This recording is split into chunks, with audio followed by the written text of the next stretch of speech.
Hey guys, how you doing? It's Chris, and this is the last studio build video update because the studio is done. Wow, that getting the studio done, building a studio, guys, was a lot longer than I thought. It's a lot tougher than I thought, but it's done. I got it done. It was a quest, and it's over. And I gotta apologize. The studio's been done for about 3 weeks, but I had to put some scratch tracks down and do some demo work, and it's partially complete. I'll get into that in just a minute. First of all, if you haven't seen it, guys, go Google Stonehand Studio. Stonehand, of course, being one word. Go Google Stonehand Studio. Guitar Center Pro Division did an interview with me, an article on me, and did a national press release and released it all over the internet. If you haven't seen it, go check it out. And guys, leave them some feedback. Let them know on these things. There's some things on there you can put comments on. Let them know how much you appreciate them doing that for the music community and the people that support them, that they support back. So that was awesome. So let them know how much you appreciate it. Also, a big thank you to Guitar Center Pro Division. Also, I know that this is the last video update I'll be doing on the studio build.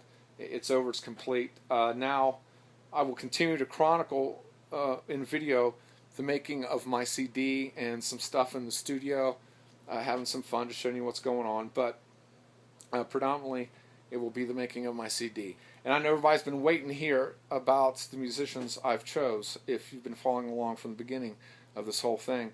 And I found my band. So here's the musicians that I've selected. And I got to tell you, hats off to Cincinnati and the brotherhood of musicians here. It is not at all a cutthroat environment amongst the musicians. It's very much open and friendly and a brotherhood. I kept going and auditioning drummers, putting Craigslist ads, going and looking at drummers, seeking out drummers. And I was looking for more than just a drummer. I was looking for a musician. And I was looking for a very specific style of drummer.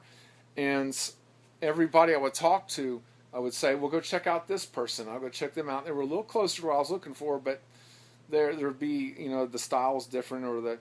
So they would say, well, hey, I'm interested in your project, but go check out this person. So by the time I got to the 14th person, I got to a guy by the name of Teddy Wilburn, here in Cincinnati. He's an excellent drummer, very well known.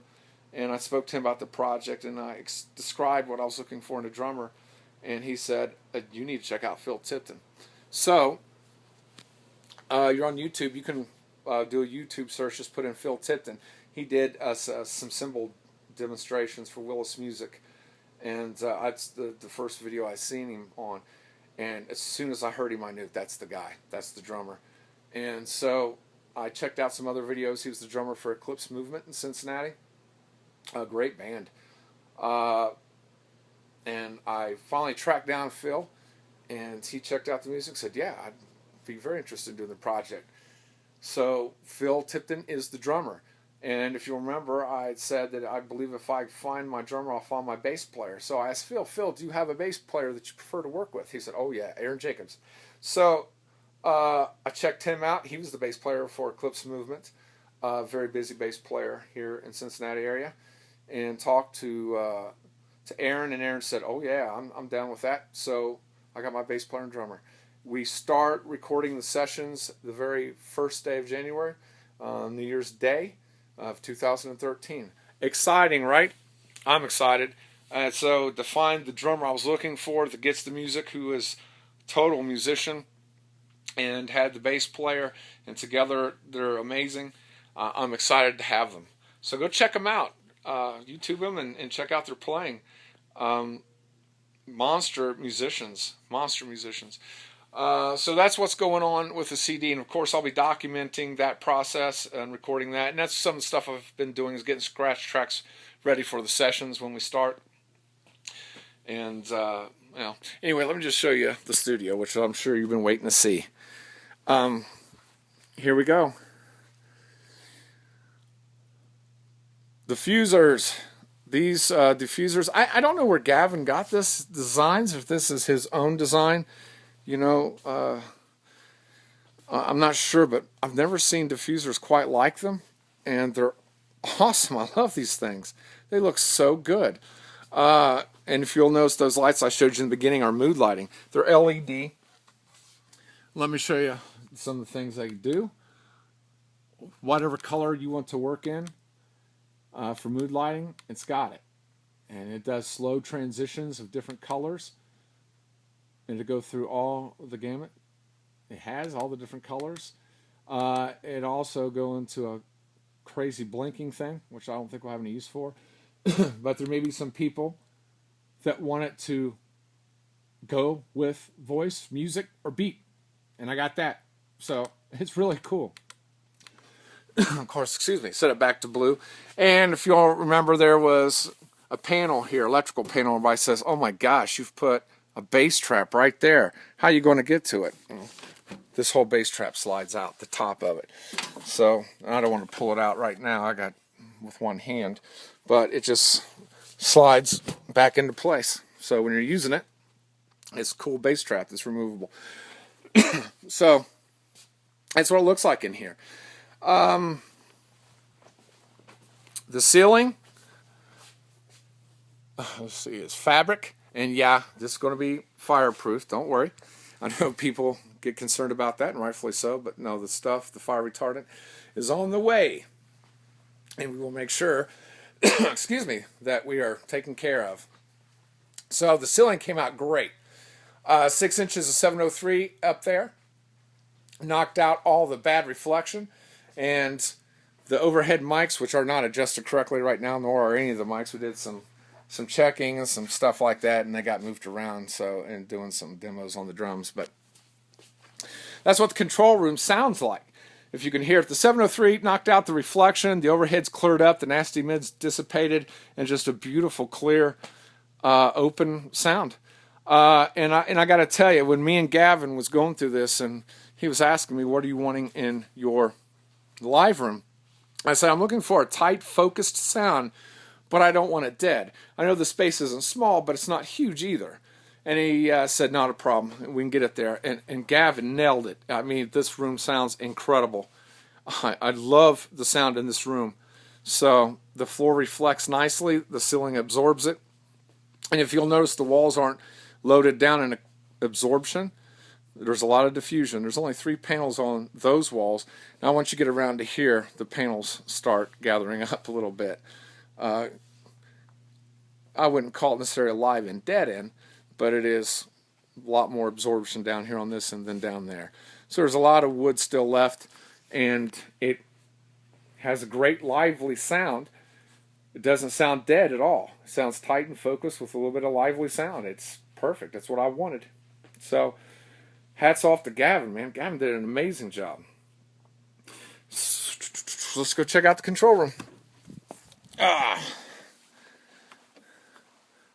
I got the one light flipped around so you can see how this kind of turned out. I'm sorry about that light full in your eyes. If you'll notice the colors I picked, the blues I picked because of the psychology behind colors.